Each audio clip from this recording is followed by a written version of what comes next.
Okay, so everybody should have had a chance to watch the video. Okay, so the safety piece. So anytime you're using a caustic chemical compound, such as sodium hydroxide, which is lye, you can burn your skin and corrode some surfaces. You want to make sure that you have taken all the necessary precautions to protect yourself and those around you. For soap making, it is strongly recommended that you wear a pair of goggles, like a good set of kitchen gloves, long sleeves and pants, and you might want to put an apron on, just an extra layer, and use a well-ventilated area. You also want to use non-reactive materials such as stainless steel, silicone, tempered glass, and wood for your tools.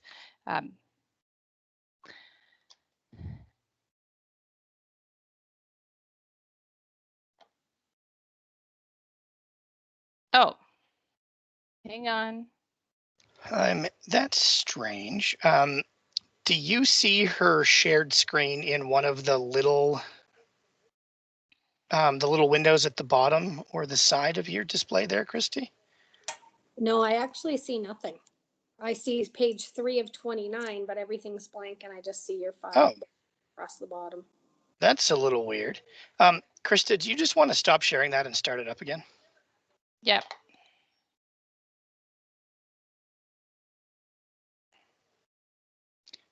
Just in case that kicks it back into life.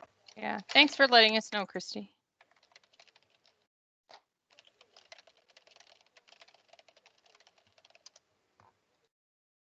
It's back up. We're good? Cool. Yeah. The generic tech solution to everything, turning it off and back on again. That's right. Thanks. The number one question IT will always ask you. Did you turn it off? Okay. All right. So just a quick recap. Long sleeves, goggles, and gloves. Definitely. I always wear long pants because if I were to ever spill it and it splashed, then it would get on my pants, not my skin. And just vinegar actually neutralizes it. So it's handy to have a good you use the vinegar for cleanup at the end anyway, but it's good to have it handy in case you did spill some and you needed to neutralize it. Okay. Does anybody have any questions about that? It's just important. So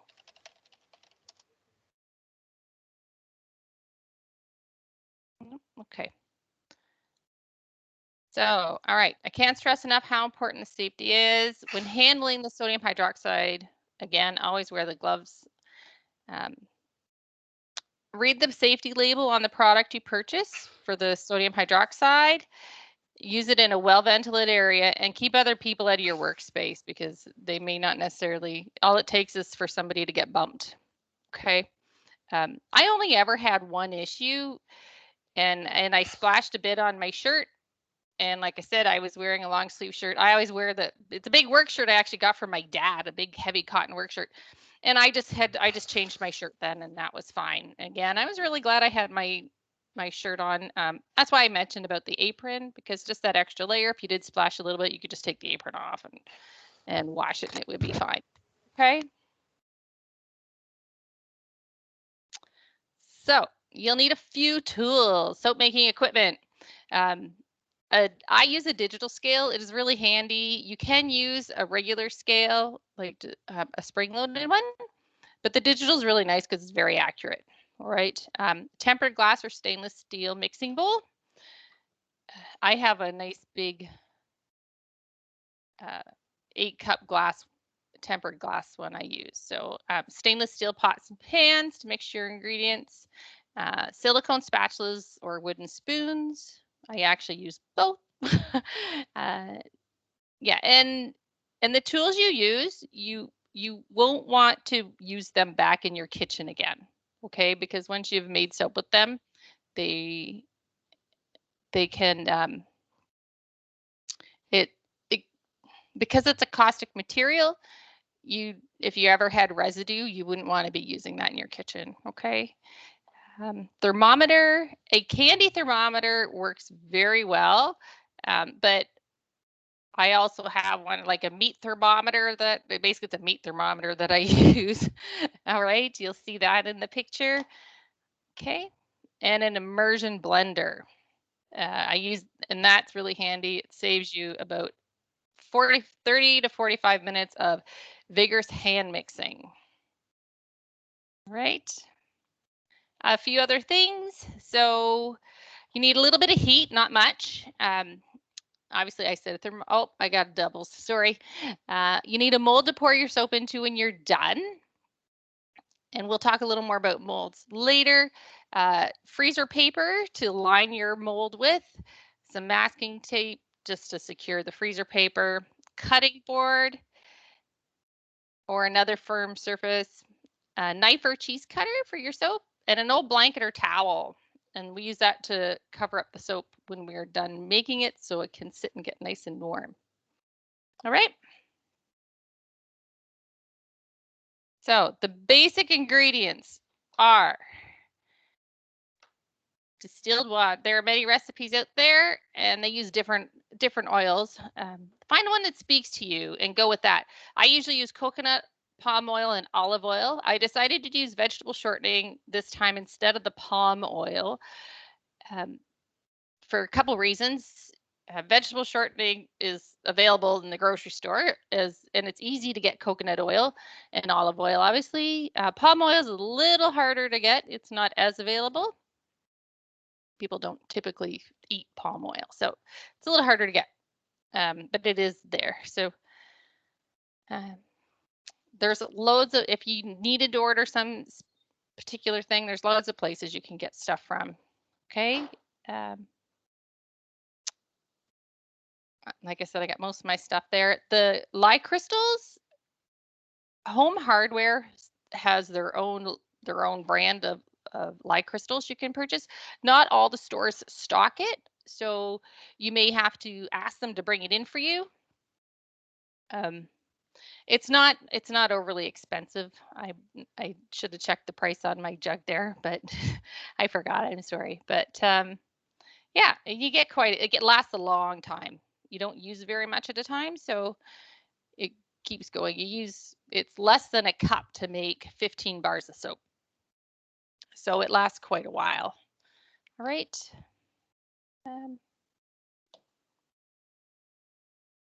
But yeah, so the first time you tried it, I would just get the bare minimum of what you need and see how you like it and go from there.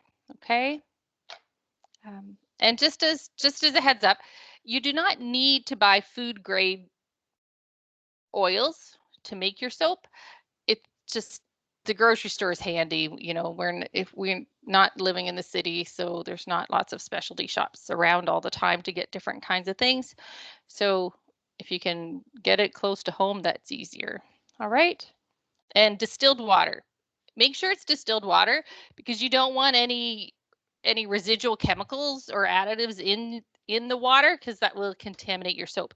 It won't ruin your soap, but the idea of making your own soap is that it's clean and pure and you don't have all that extra stuff in it. So you don't want to be adding it through your water either. So some optional ingredients. So I like to make my soap simple. Would I use well water? It would depend on how hard your well water is. That would be my question. If you had a lot of calcium or lime in your well water, it would likely be fine because most people's well water is not super hard. And you don't have any extra additives in it. There's no chemicals in it. So it should be fine as long as it's not. And you could try it. And if you found it wouldn't wreck your soap by any means, your soap would be fine. Does that help?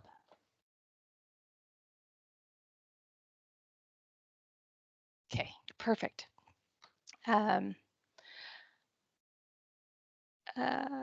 So soap. So recipes I use, I keep it pretty simple.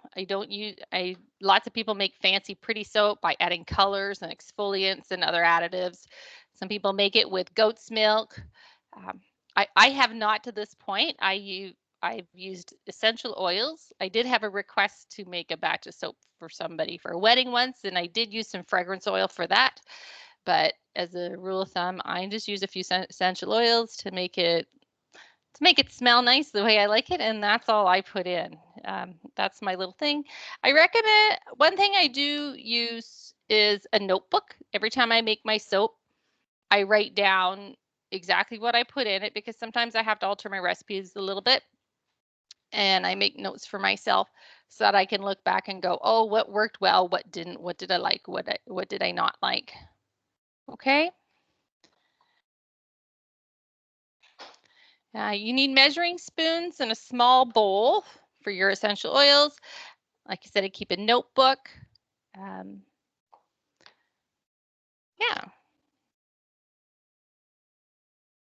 So this is the recipe that I used. Okay. This is a pretty basic recipe.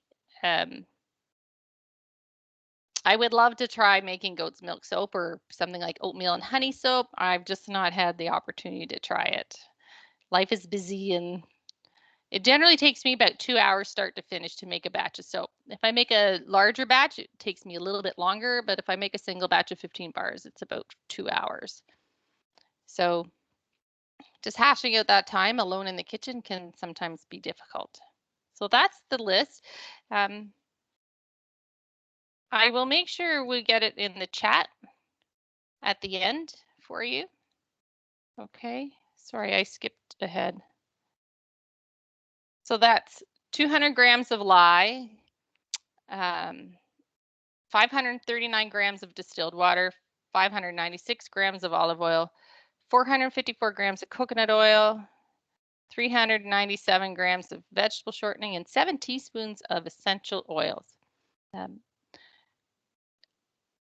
Because of the chemical reaction, the ingredients are measured in weights so that you don't get differences in volume because of temperature or elevation or any of those things, because we want to make sure that we have enough fats to balance out to mix with our sodium hydroxide. So that's why they're measured in weights, okay?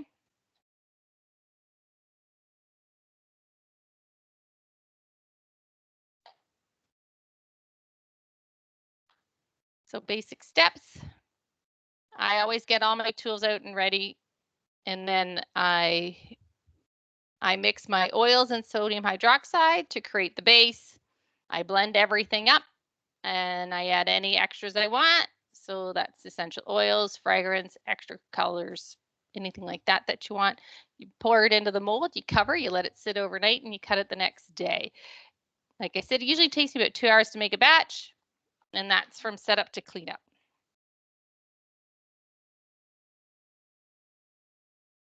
So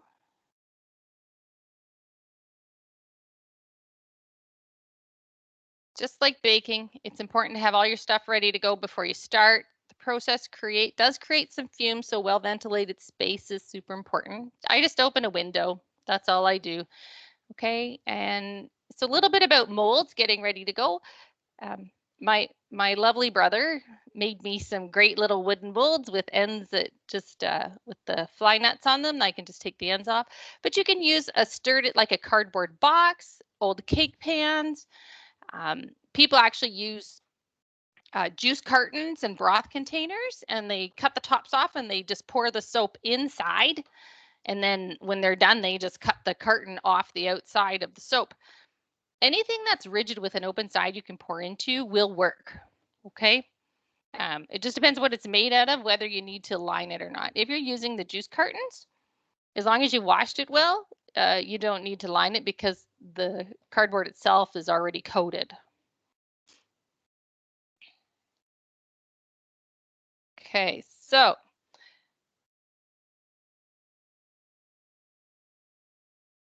here we go. So calibrating your scale. Sorry, I'm just going to interrupt. I'm going to stop for a second. Jeremy. Yes.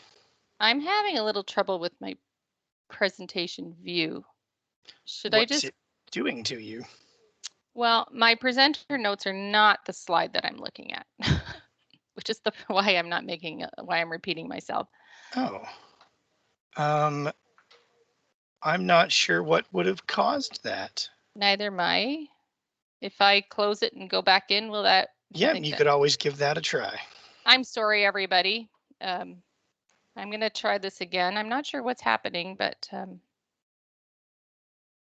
all 5 people are still here, so I think good. They're enraptured enough that a quick restart of your presentation isn't going to throw them off.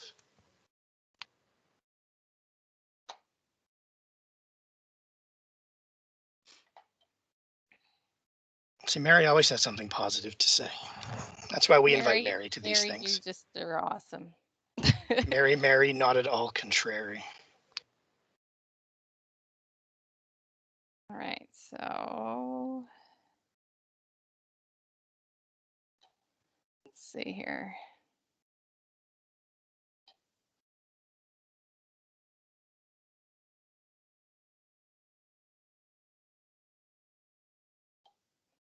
Try this one. There we go. That's better.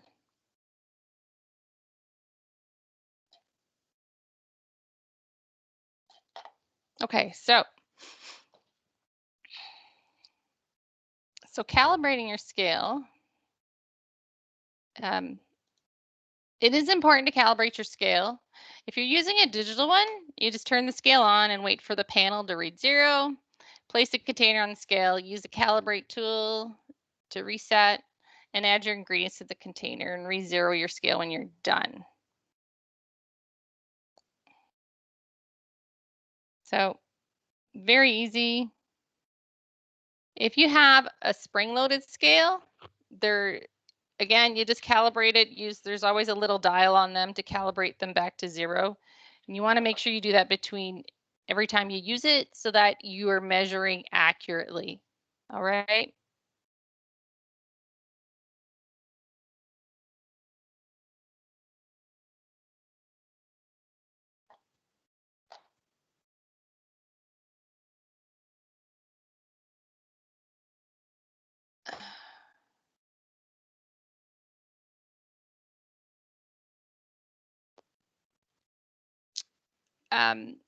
Precise measurements are important because you want to make sure you have enough fats to balance out the sodium hydroxide.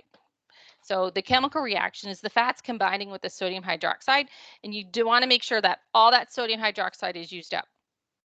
Okay, I'll go into a little more detail. Actually, I think in this slide we mentioned you can, if you under measure your sodium hydroxide a little, that's okay, but you don't want to go over. With your fats, your oils, you don't want to under measure them, but you can go over. So your sodium hydroxide, you can be under a little, your fats, you can be over a little, because that measurement in your recipe is the balance that you need. And that's important. Most recipes I've ever found are actually have more fats in them than you need for 2 reasons. And I do talk about that a little later, but yeah, you just want to make sure that you're pretty close. Okay. For that reason, it's first you're safe. It's so the soap is safe. Okay. So using your scale, you're welcome. Using your scale, measure your sodium hydroxide, recalibrate your scale and measure your water. Slowly pour your sodium hydroxide into the water while gently stirring. Be careful to avoid splashing and breathing in any fumes. Because of splashing is why you do not want to pour the water into the sodium hydroxide. You would not want to splash it out of the bowl. So just carefully put your lye crystals into your bowl and stirring as you go. Okay, once the crystals are dissolved, leave the room and wait for the fumes to dissipate. It's never long. It's usually less than 5 minutes. I usually just give it 5 minutes and then I come back.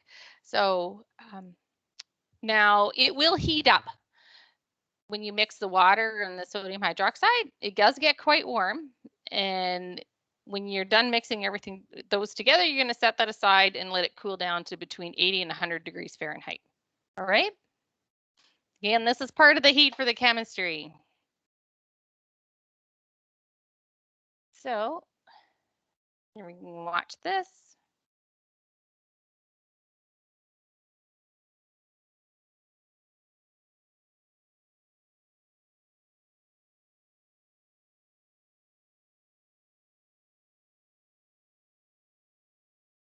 So just to repeat, measure out your sodium hydroxide and water, carefully combine. I always pour away from myself. The camera, this angle looks like I'm not, but it's just the angle that the camera's on because it's opposite me, so I could film it while I was mixing it up. So just be careful you don't splash. Make sure you have your gloves on and your sleeves tucked in. Avoid any fumes. So if you're on your stove, just turn on your fume hood and just keep your head back.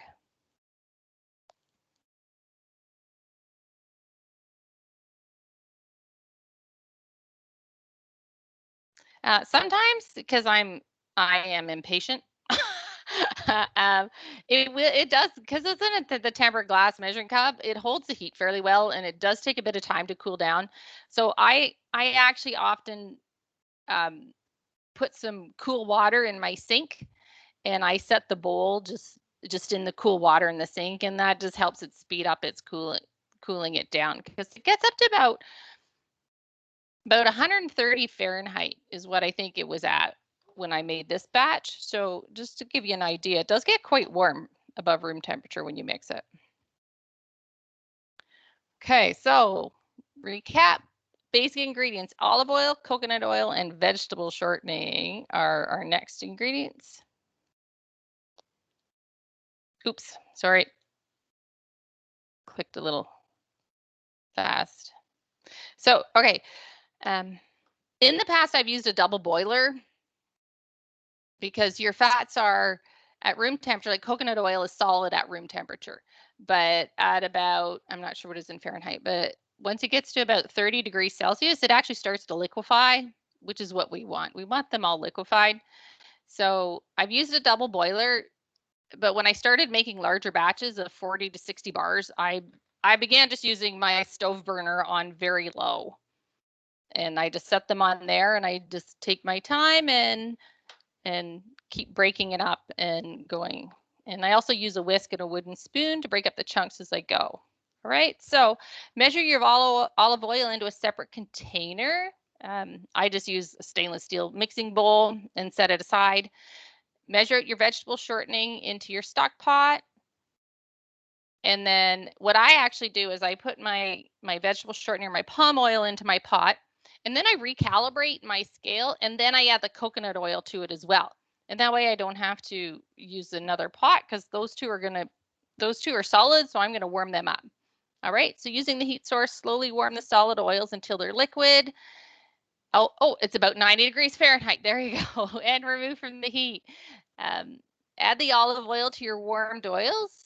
And again, if warmer than 80 to 100 degrees Fahrenheit, you got to let that cool down. So you need your sodium hydroxide solution and your fats and oils to be between 80 and 100 degrees Fahrenheit. All right.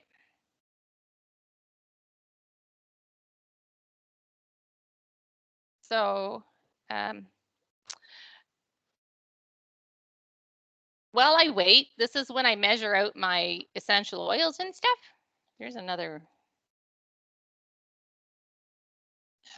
So I measure them out then while I'm waiting, because I'm not a very good waiter, so I have to be busy while I'm waiting. So so that's me measuring out my essential oils. A lot of the bottles come with droppers built right into the top, which is really nice, because then you don't spill and waste, because some of them can be quite expensive. Lavender is one of the more affordable ones, and it's really nice. Most people really enjoy like a lavender scented soap or something. So it's a good one to start with if you're looking for an idea. Okay. And and if you end up, if they don't have the dropper built in and you do need to use a dropper, rubbing alcohol is what you would want to use to clean your dropper after. That way you don't have residual essential oils left in there to contaminate anything else you use in your dropper. So I would clean it before and after you used it.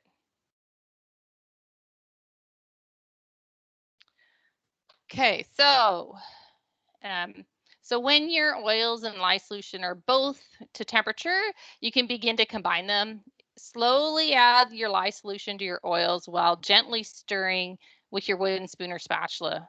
Once you have them combined together, you can switch to using an immersion blender on low.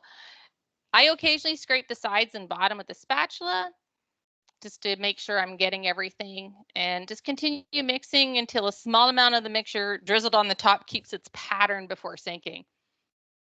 Your soap is ready for additives if desired and pouring.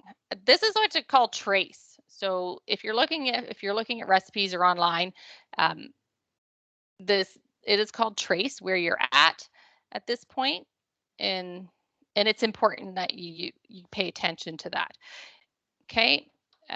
When you're mixing with your blender, be sure to keep it submerged to avoid any splashing. Again, we want to protect ourselves, okay? And also, you don't want to get air bubbles in your soap, okay? Because it does get quite thick as you're mixing it. So, yeah. And just as a heads up, so some instructions I've read have said not to scrape the sides and the bottom. I have always done that and have never had an issue. So. And so here we go.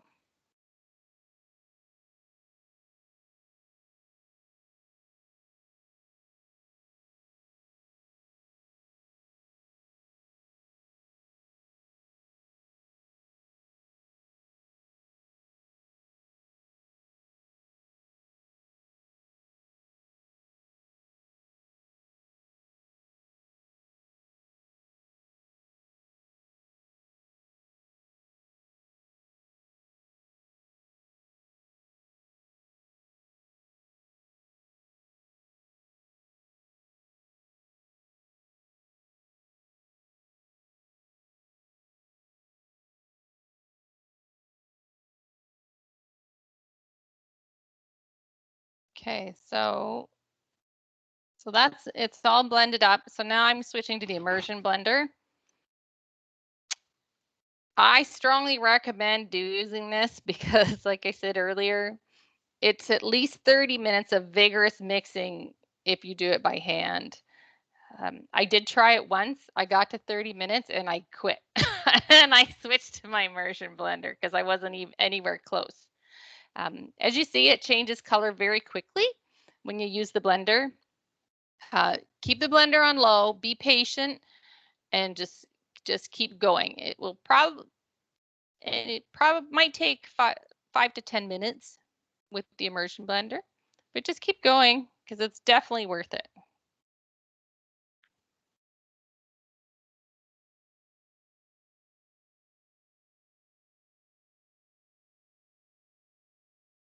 I'm sorry about the buffering.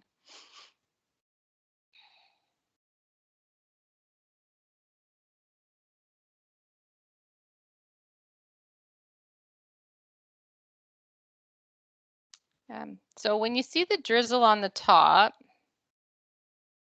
oh, sorry, I skipped ahead by accident. Here we go. Is it loading? No, that one doesn't want to. Sorry, I'm trying to get the video to start.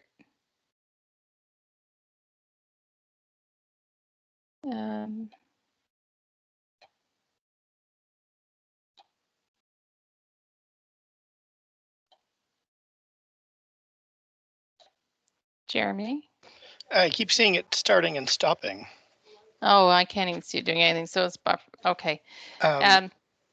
Yeah, just try starting that again and leaving it for a second and see if we see it playing. So I see that playing right now.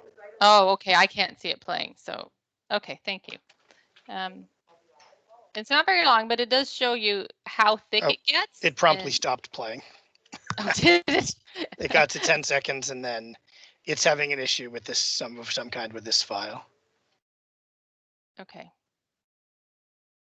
Can you see might have to describe this one. Yeah. Yes. Okay. So at the top, it's kind of like when you're mixing pudding at home, and you keep mixing and it just gets thicker.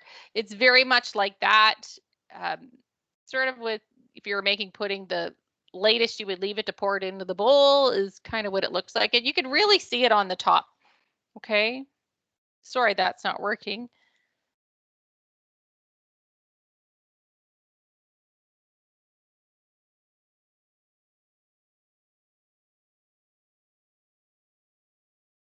So again, I'm not sure.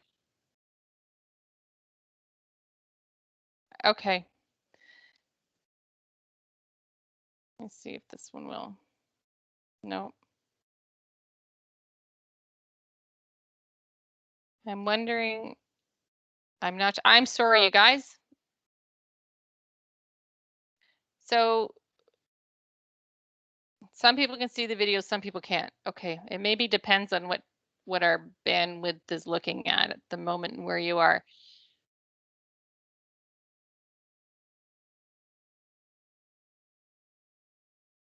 Okay, so we can post the videos later along with the program. So after you get it to trace and you have that pattern on the top, you know, where it's getting nice and thick, and that's when you're going to pour in your essential oils or your other additives that you want, oatmeal, whatever it is you want to use. So you just pour them in and you would just stir them up with your spatula or your wooden spoon to make sure they're well blended. Okay, and just mix them through evenly.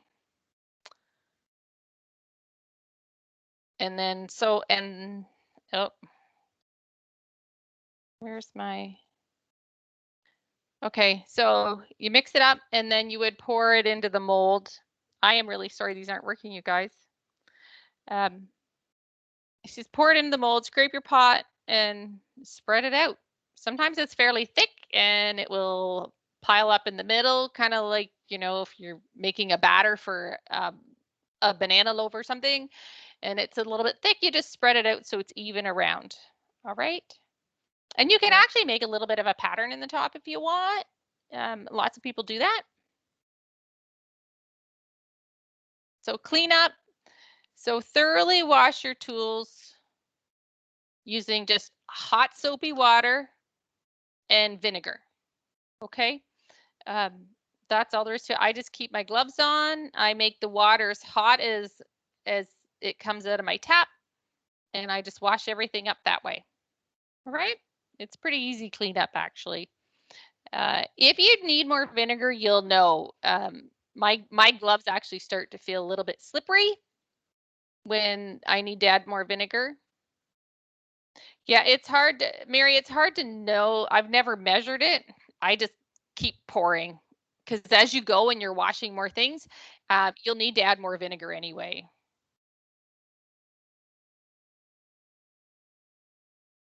So after you've poured your soap into the mold, cover and wrap it up for warmth. So and let it sit for 24 hours.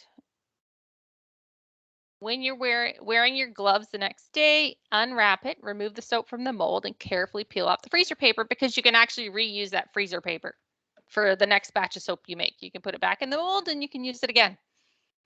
Cut it to whatever size you like. I lightly cover mine and you let it sit for another 4 weeks because it needs to finish its saponification process. So there's my soap poured into the mold. There's my cover on my mold on the bottom, and then in the top right is my old quilt blanket from my grandmother that I refused to part with, so now I use it for wrapping my soap. So during the final stage, when the rest of the saponification is when the rest of the saponification completes its process. In colder months, I actually place mine on top of my dryer and do a couple loads of laundry. Helps warm it up and get it doing what it needs to do. Overnight, it will heat up. You will feel it, you will feel it warm if you go and check. I always peek because I want to see it. I want to see it go through its process. So it goes from actually being like that, kind of looking like pudding and opaque to being quite translucent, and then back to opaque as it goes through its process through the night. Okay, so don't be surprised if you peek and it looks different. It's supposed to do that.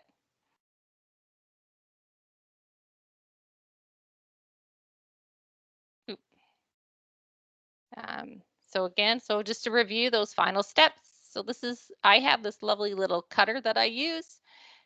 Wearing your gloves, just cut it. I use measuring tape. So I mark off little hash marks where I want to cut. And then a knife works just fine. I have that little cutter because I use it because I was doing a lot of soap for a long time. It does get harder as time goes on. So it's quite soft. It's kind of like a cheese, like a soft cheese texture after about 24 hours. You want to make sure you cut it within 48 hours of making it. So between 24 and 48 hours, because after 48 hours, it does really start to harden and it can be quite difficult to cut. Not saying you can't do it, but it does harden up as you go and it gets harder to cut.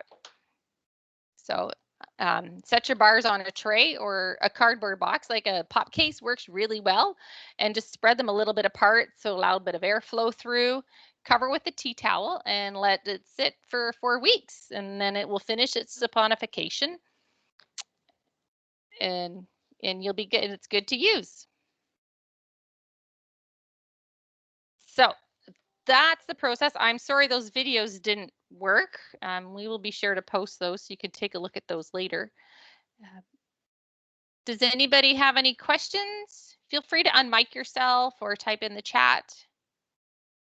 And those pictures are actually the soap I made for the program. How long will it store for? Really, it should store pretty much indefinitely. I've never had to store it for very long. There's a lot of people who make their own soap and sell it, and they store it for like a year. Like they'll make they'll make a large batch, and then they'll sell it as they go.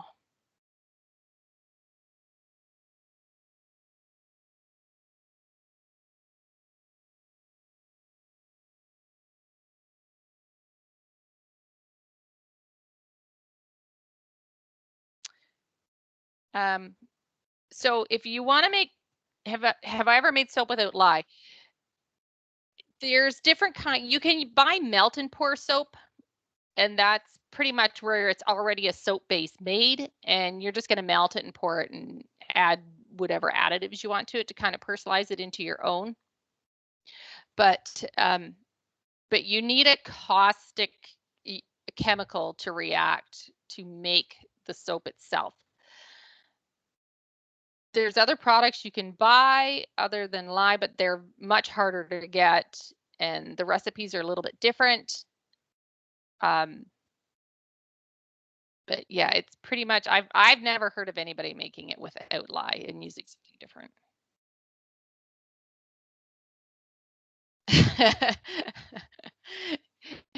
If you have any questions, you let me know as you go when you try it. Feel free to message me. In the craft section, there is soap making kit. Is that good? Check it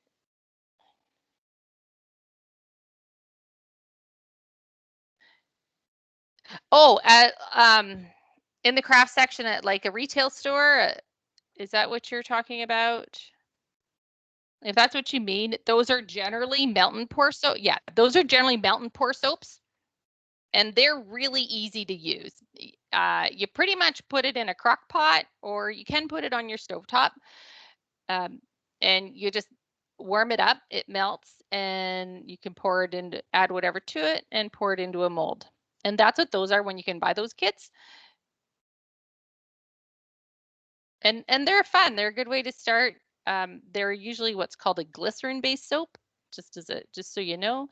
And that's what those are.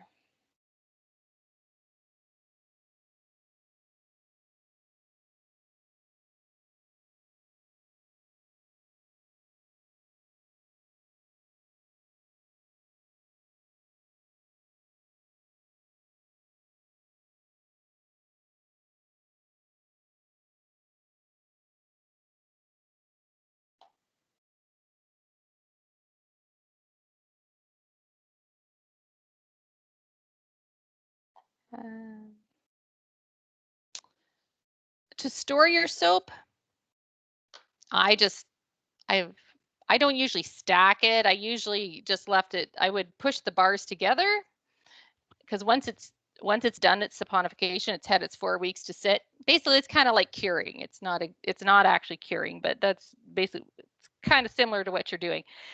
Once it's done that process, you can put them together and store them. Like I said, you could keep them in an airtight container. I normally just, when I was making a lot of soap, I just used like pop case box cardboard trays, and I would just put like a loose tea towel over top, and I would just put the next box on top of the other one. And that's how I always stored mine. I never had any trouble. The only reason I use the tea towel is to keep the dust off them and allows the air to circulate through. No, don't spray anything on your freezer paper. So use the shiny side up. I didn't say that. So that's a really good question, actually, Cindy. That's why we use the freezer paper. It's sturdier and it's coated. And it's non-reactive. So use the freezer paper shiny side out, and you're going to pour in there, and it just peels right off, no problem.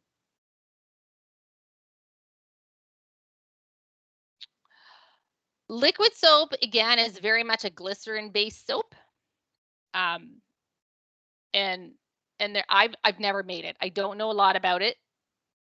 It was on the list to do, and like I said, I haven't gotten, the last few years I haven't had much chance to make much soap. So I've made what I've needed and moved on for practical purposes. So the fun stuff didn't get done, but liquid soap is, again, a glycerin base.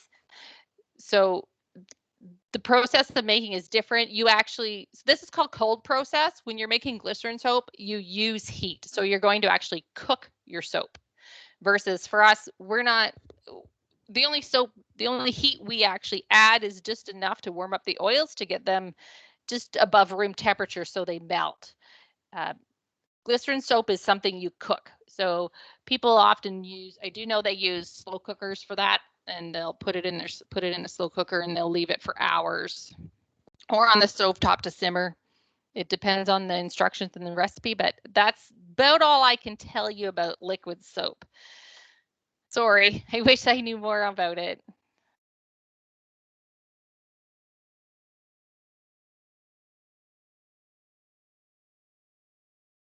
Have any of you ever used homemade soap before? Like at home, purchased some and done that? It's much more available now. You can buy it at Winners. So mica powders. 1 second, I'm just trying to see your, I have some mica powder.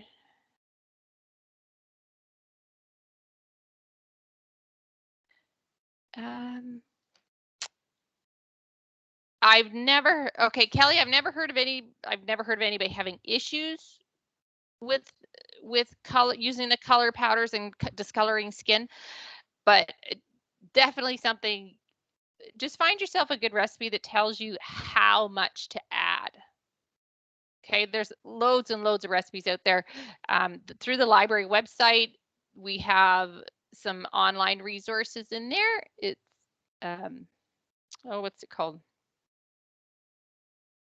Oh, I closed my window.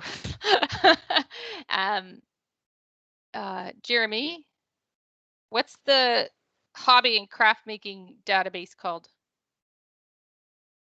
I don't know which one you're talking about. I'm sorry. Are we talking about lynda.com? No. No, I didn't think so. 1 second, you guys. I'll show you I'll share my screen. I'll show you what I'm talking about. Just a second here.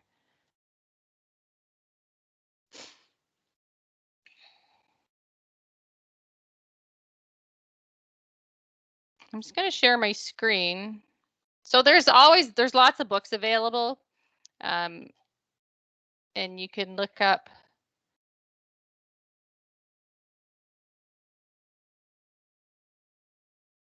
Is it loading? There we go.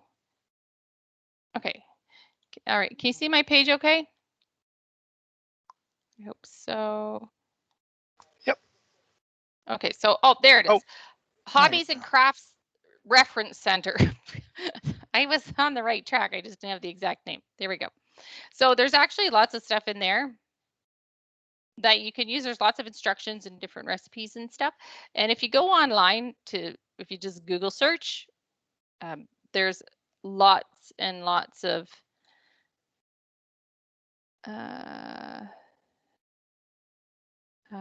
there's lots of information online you can get with recipes and stuff like that.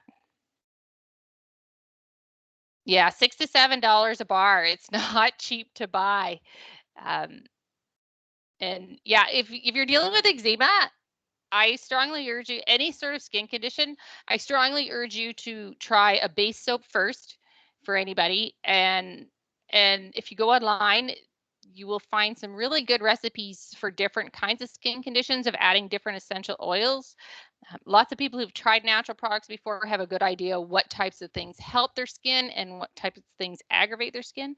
So you can look for lots of recipes. My mom has psoriasis actually, and she's really struggled. She really struggled with finding soap that didn't bother her skin, and she really likes just the plain soap that I make. She finds that does as much for her skin as all the medicated stuff out there she can buy, because it's just pure and clean. There's no extra stuff. And the other pieces, remember I said that the recipes have extra oils in them to balance it, to make sure you always have enough. They actually call that super fatting, and most recipes add usually about 10% extra fats and oils to the recipe. So then you actually have those left over in your soap after, because they're not combined chemically with the lye to make something else. So you end up with like that coconut oil, and that palm oil or the olive oil is actually still in the soap. So you're getting that on your skin when you use it. How much do I figure it cost me per bar? It really did. I figured it out years ago when I was using palm oil at the time, and I was making probably about, I was probably making about three batches a month at that time, and I figured it was about $2 to $3 a bar for me to make it. Now, you can the larger quantities of supplies you buy, the cheaper it gets. Palm oil is quite expensive, so that was the thing. So if you were using vegetable shortening instead of palm oil, it would cut your cost down dramatically.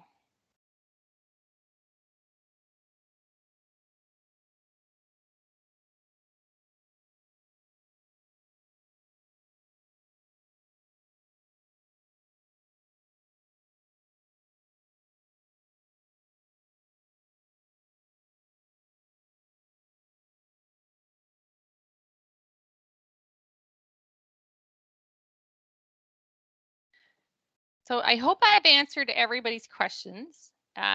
You all have an email you can reach me at, so feel free to send me a message.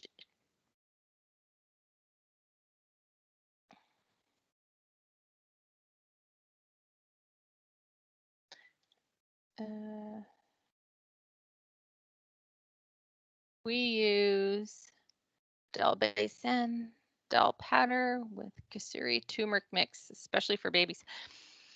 Yeah, and the turmeric will actually make it a really neat color. Lots of people use different sorts of, actually people will add spices and stuff as they use them as colorants and for scent and for different medicinal purposes. There's all sorts of really neat recipes out there on what to put in your soap and what to add and how to make it different ways. It really is very fun. It's one of those Google searches that you type in how to make soap and you get way more answers than you ever expect.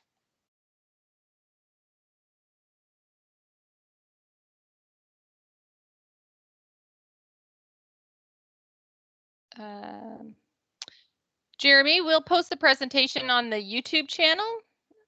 Or can we send it, or can I send the presentation you can itself send out a in link email? to it. The presentation itself will be a very large file, but we can send a link to where they can find it on YouTube. Okay. If anybody's interested, I can send you a PDF copy of my presentation itself as well, and that would be a much smaller file, and it would have the information in it.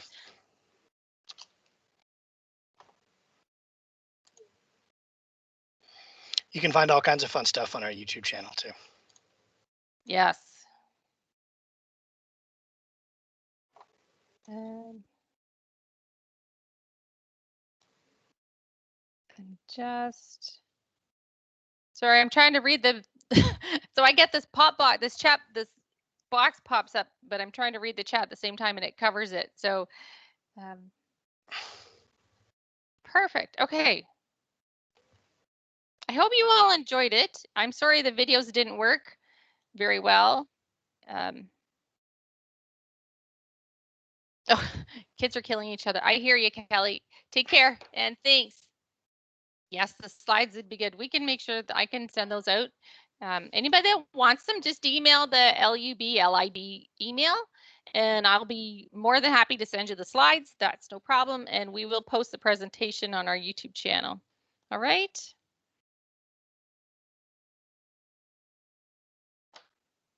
Okay, nobody has any other questions. We'll let you all go and thanks a lot.